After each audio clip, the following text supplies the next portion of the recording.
E aí pessoal, tudo bem com vocês? Bom, seguinte, hoje eu quero fazer um vídeo aqui, pretendo ser bem direto ao ponto naquilo que eu quero passar para vocês sobre a questão de investimento aqui no Brasil, tá? Eu tenho há algum tempo já buscado liquidar as posições em ações que eu tenho aqui no Brasil e alocar o dinheiro aqui no Brasil, principalmente em renda fixa e principalmente aí dentro da renda fixa em títulos da dívida pública brasileira, né, no famoso Tesouro Direto aí, Tesouro Selic, prefixado, IPCA, enfim, né, seja aquele que for. Atualmente eu tenho uma preferência pelo Tesouro IPCA+.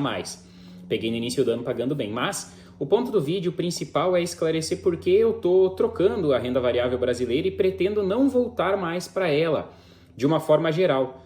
Se eu for de novo, né, se eu for novamente investir em alguma coisa em renda variável aqui no Brasil, serão ações ou serão ativos muito pontuais, muito específicos. E o vídeo de hoje é para tratar justamente sobre isso, o que está me levando a agir dessa forma, a tirar o meu dinheiro da renda variável aqui do Brasil e buscar outras formas de rentabilizar ele por aqui, tá? E aí eu busquei na internet alguns dados, eu construí, peguei esses dados, compilei eles, digamos assim, fiz algumas planilhas. E essa planilha que eu fiz, eu quero mostrar para vocês porque ela está servindo para mim como base para eu estar tirando esse dinheiro da renda variável e buscando outras maneiras de rentabilizar esse dinheiro aqui dentro do Brasil. E eu vou mostrar para vocês agora com as minhas planilhas aqui, enquanto eu gravo a tela do computador e vou explicando para vocês. Bom, pessoal, como vocês podem ver aqui, eu estou com uma das planilhas que eu fiz, né? Ali na parte de baixo vocês podem ver que tem várias, né? Rentabilidade histórica do IMAB, do IPCA brasileiro, o CPI, que é o índice da inflação americana, e assim por diante, né? Tem várias coisas aqui. São só dados que eu baixei da internet, tá? São tabelas bem simples de construir, eu até posso deixar a fonte depois ali na descrição do vídeo. Só que aqui é o comparativo geral, tá? E esse comparativo ele parte de janeiro de 2011, como vocês podem ver aqui, ó, de janeiro de 2011 a agosto de 2023. E por que 2011 apenas? Porque essa é a limitação imposta pelo IFIX, tá? Que é o Índice dos Fundos Imobiliários Brasileiros, que ele existe apenas desde janeiro de 2011, então eu não consigo pegar uma data mais antiga. Todos esses outros índices aqui existem há bastante tempo, tá? Com destaque principalmente para os índices aí dos Estados Unidos, né? Tem dados sobre esses índices americanos com grande facilidade, se encontra na internet, inclusive antes do ano 2000 e por aí vai. Mas o que eu quero a atenção de vocês aqui, tá? Depois a gente até pode dar uma olhada de onde veio cada uma das informações, mas essa tabela aqui, essa planilha, ela faz o resumão, digamos assim. O que acontece? De janeiro de 2011 a agosto de 2023, a rentabilidade de cada um desses índices foi a seguinte, né? IFIX 221,94%, Ibovespa, isso é 72,39%, IMAB, Nasdaq, NYSE, Dow Jones, o SPY, que é um ETF que replica o índice S&P 500 lá dos Estados Unidos, e o dólar, que é basicamente a variação cambial que a gente teve, né? Então a gente teve uma variação cambial de 193,66% de janeiro de 2011 a agosto de 2023. Então esses cálculos aqui, esses números aqui vieram da série histórica de cada um dos índices. Aqui eu fiz o cálculo da rentabilidade ao ano e a rentabilidade ao mês, né? E aí a gente pode ver que o IMAB aqui no Brasil se destaca, né? Ele consegue uma rentabilidade aí de 0,93% ao mês, é bastante coisa, né? Dá quase 12% ao ano no acumulado. E nos Estados Unidos a Nasdaq, né? Que é o índice, a bolsa de tecnologia dos Estados Unidos também chega a 1,10%. Mas o que acontece, gente? Vamos pensar o Ibovespa aqui, ele se torna o vexame da comparação, né? Porque ele conseguiu render só 0,36% ao mês. Provavelmente ele perdeu para qualquer tipo de renda fixa que a gente tem aqui no Brasil. Ele oscila bastante. Mas o IFIX tem uma rentabilidade interessante, até 9,71% ao ano é uma boa rentabilidade. O IMAB, então, 11,66%, melhor ainda, né? O que ficaria acima, por exemplo, do NYSE, do Dow Jones, né? Que são índices gerais assim, de ações, como se fosse o Ibovespa, né? Semelhante ao Ibovespa. O SPY é um ativo em si, né? É um ETF, ele também chega a 10,27%, mas perderia para o IMAB.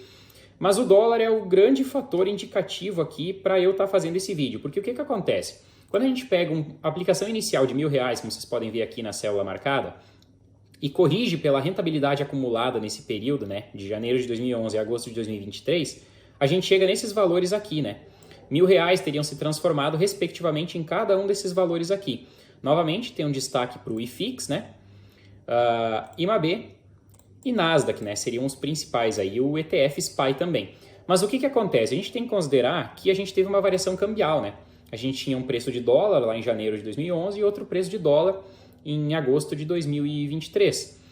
E eu fiz uma correção daí, usando a variação do dólar, né? Usando a variação cambial que a gente teve, que é o que aquele poder de compra dos R$1.000 lá em 2011, em janeiro de 2011, em comparação ao poder de compra final do acumulado, com essa rentabilidade que a gente teve nos índices ali, em relação ao câmbio atual, né? Por exemplo, R$1.000 lá em janeiro de 2011 tinha um poder de compras de tantos dólares, né?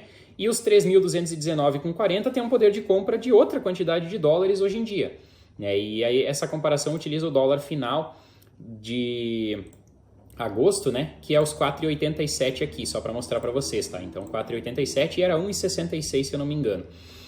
E o que aconteceu? A nossa rentabilidade de 221,94% em reais, tá? Importante lembrar isso, em reais. Se a gente considera o fator dólar, ela cai para 28,28%.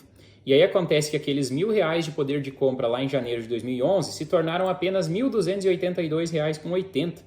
12 anos e pouco depois, né? 12 anos e 7 meses depois. Então a rentabilidade ela é corrigida pela variação do dólar, né? A gente pode dizer, a grosso modo, que a gente pega a rentabilidade total e subtrai a variação do dólar, né? Que foi uma variação bastante acentuada nesses últimos 12 anos, principalmente da pandemia para cá.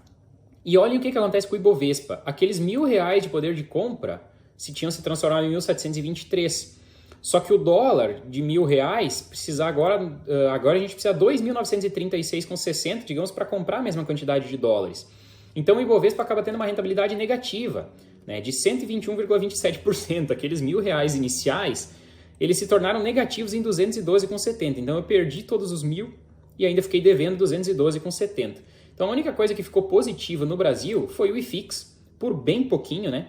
E aí a gente pode olhar aqui do lado, né, 1,98% ao ano, ou 0,17% ao mês, isso é ridículo.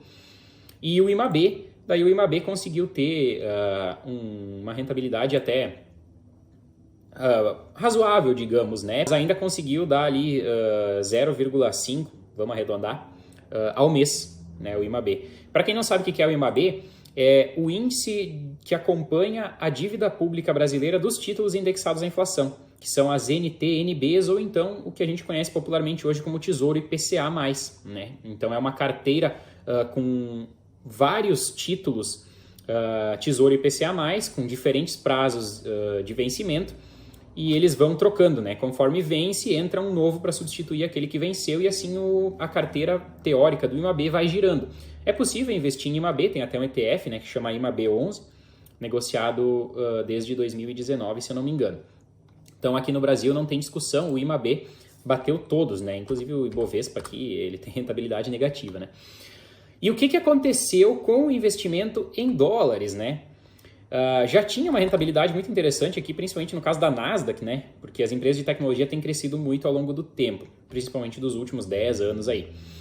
Mas quando a gente considera o fator dólar, a gente basicamente soma, né? A gente soma a rentabilidade em dólar, porque esses 424% são em dólar, né? Então variou do dólar para o dólar, uma rentabilidade em dólar. Só que a gente teve, para trazer de volta isso para reais, né? Se tivesse mandado esse dinheiro para fora, a gente tem que considerar a variação cambial também, porque a gente ganhou nesse caso, né? Enquanto os índices brasileiros, os três aqui, perderam porque a variação cambial afeta negativamente, o investimento internacional é beneficiado pela variação cambial positiva, digamos assim, né? Com o dólar subindo em relação ao real. Então a gente tinha aqui R$1.000 aqui, entre aspas, digamos, né? Seriam $1.000, digamos, teriam se transformado em $5.247. Só que quando a gente traz isso de volta daí para reais, né? A gente considera a variação que teve no dólar e mais a variação do dólar. Então a gente teria aí R$1.000 investidos naquela época teriam se transformado em R$15.409, o que dá uma rentabilidade de 1.441%, arredondando, né? Ah, mas naquela época tinha mais imposto para mandar dinheiro para fora. Ah, isso aí é um índice, não tem como a gente... Tudo isso é verdade, tá, pessoal? Eu estou mostrando aqui para vocês de uma forma bastante ampla, digamos assim, tá? Porque o custo para mandar dinheiro para fora lá em 2011 também era maior do que o custo para mandar dinheiro para fora hoje, ou para trazer de volta. Então essa rentabilidade aqui provavelmente sofreria algum impacto. Eu também não estou considerando impostos, né? E a gente tem que considerar os impostos que a gente paga. Mas isso vale também para os investimentos no Brasil, né? Os fundos imobiliários, por exemplo, quando for vender, também tem que pagar imposto sobre a venda desses produtos, desses ativos. E assim por diante, né? Então vocês percebem que R$1.000 se transformaram aqui em 1.282, aqui ficou negativo, aqui 2.082, 15.400 e poucos reais aqui, né? E aí a gente teve o ETF SPY, que é de fato um ativo com possibilidade de investimento, tu consegue realmente comprar o ETF SPY, considerando a rentabilidade que ele teve no período de 246,35%, mais a variação do câmbio no mesmo período, ele chegou a uma rentabilidade total de quase 1.000%.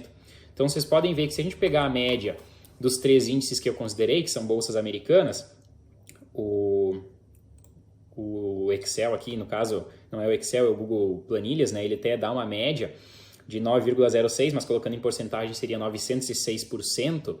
A gente pode ver que está muito... O ETF SPY realmente ele replica as grandes empresas porque ele chegou em 917, né?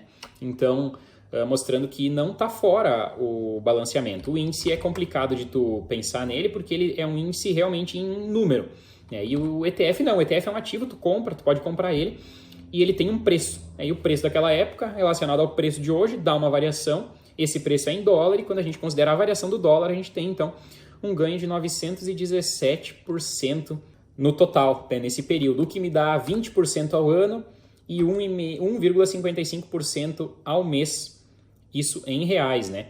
E os R$1.000 teriam então se transformado em R$10.170,91. É claro, se a gente colocar mais, esses valores eles vão se alterando, né? Se tivesse colocado R$10.000, por exemplo, e tivesse uma rentabilidade de 917%, vamos arredondar aqui, então eu teria R$101.700, R$101.700 12 anos depois, né? Então, pessoal, eu queria mostrar isso para vocês, tá? Esses são os dados e é por isso que eu já tinha feito algumas comparações semelhantes há um tempo atrás e resolvi fazer alguma coisa mais com método dessa vez, né? Usando um método mais rigoroso, usando o mesmo período para todos, usando correção, tudo certinho. E eu já tinha chegado à conclusão de que a renda variável brasileira ela é uma grande ilusão, na verdade, porque se a gente pensar que a Bolsa de Valores ela é como se fosse o proxy do desenvolvimento econômico, do capitalismo de um país, o que vocês acham que o Brasil representa do mercado mundial? O Brasil é um país cheio de problemas, a gente nunca consegue se alinhar. Quando as coisas parecem que vão dar certo, surge um novo fato e o país regride muito do que tinha conquistado em um determinado período. É muito dependente de poucos setores, né? Então, se a gente olhar as empresas da Bolsa, inclusive, bancos, né? A gente pega a rentabilidade total de um banco na Bolsa de Valores brasileira, corrige pelo período e a gente vai ver que a rentabilidade ao ano não é tão grande assim. Esses tempos atrás mesmo eu peguei a ação do Banco do Brasil e olhei a cotação pelo Google, né? E de 1994 a 2023, no período que eu tinha olhado, se não me engano, até fevereiro de 2023, tinha dado uma rentabilidade de 7, alguma coisa por cento ao ano. E isso já considera o reinvestimento dos dividendos, né? Então, as rentabilidades são baixas aqui no Brasil. E o Brasil é, de fato, o país da renda fixa, tá? Pra gente que tá aqui, brasileiro, a gente tem que entender isso. E eu estou disposto, inclusive, ao diálogo, né? Se vocês tiverem alguma opinião contrária a mim, coloquem aí nos comentários. Mas, se possível, busquem avaliar aquilo que vocês investem, se vocês já são investidores ou se estão pensando em investir, para ver se de fato não acontece isso que eu acabei de mostrar para vocês, né? Às vezes a gente olha para uma única empresa e acredita que a gente vai acertar na mosca a próxima empresa que vai fazer aquilo, né? Magazine Luiza, Banco Inter, enfim, algumas empresas assim. A WEG, que é a principal empresa da Bolsa Brasileira, ela tem uma rentabilidade absurda, né? Mas aí, qual é a chance de tu acertar uma WEG, que vai ter que vai ter o desempenho da WEG com a qualidade da empresa em si nos próximos 20 anos? É baixíssima, né? Então a gente tem que ser realista, né? Eu gosto de ter um pouco de tranquilidade na hora que eu for investir para mim dormir tranquilo. E quando eu olho para o mercado americano, vocês puderam ver ali um ETF como o SPY, por exemplo, é um ETF de gestão passiva, né? Ele simplesmente replica um índice lá composto pelas 500 maiores empresas do mercado americano. E o Warren Buffett até tem o desafio, né? Se um fundo de gestão ativa conseguir bater a rentabilidade do mercado no geral, ele paga não sei quanto que é lá, $1 milhão, se eu não me engano. E várias pessoas já tentaram e não conseguiram bater, porque o mercado americano ele cresce bastante e é muito simples daí tu investir num ETF assim, entende? Aqui no Brasil não, eu tenho que estar avaliando empresa por empresa, eu tenho que estar pensando, mas e se acontecer alguma coisa? E aí tu investe, tu faz toda uma análise, se tu for excelente fazendo a tua análise, tu ainda vai lá, compra as ações da empresa e tu fala, não, essa empresa é top. E aí acontece um fato como, por exemplo, aconteceu com lojas americanas. A gente fica à mercê dessa situação, sabe? Tem gente com informação privilegiada, ninguém fiscaliza nada, gente. A verdade é essa. Isso não é uma exclusividade do mercado brasileiro, acontece em outros lugares também. Nos Estados Unidos, a crise de 2008 foi isso, ninguém estava fiscalizando nada. Tem o filme, inclusive, A Grande Aposta, né, The Big Short, que é baseado no livro aquele, que mostra isso, ninguém fiscalizava nada. E daí, se ninguém está fiscalizando nada, tu arrisca também investir, então são coisas que a gente tem que levar em consideração também, sabe? E por essas e outras, né, e principalmente essa questão da rentabilidade que eu trouxe para vocês nesse vídeo, que eu tô aos poucos me desfazendo de todo o ativo de renda variável que eu tenho no Brasil. Talvez se eu ficar com um ou outro vai ser uma coisa muito pontual, mas a renda variável no Brasil eu não investirei mais, tá? Nem mesmo fundos imobiliários.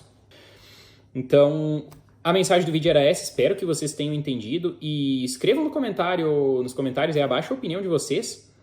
Se vocês acham que eu cometi algum erro muito grosseiro na maneira como eu interpretei os dados aqui, escrevam aí, eu posso fazer inclusive um novo vídeo corrigindo esses problemas aí. Tá certo, pessoal? Um abração para vocês aí e até o próximo vídeo. Vou voltar a partir de agora regravando mais vídeos aí pro YouTube. Tchau, tchau!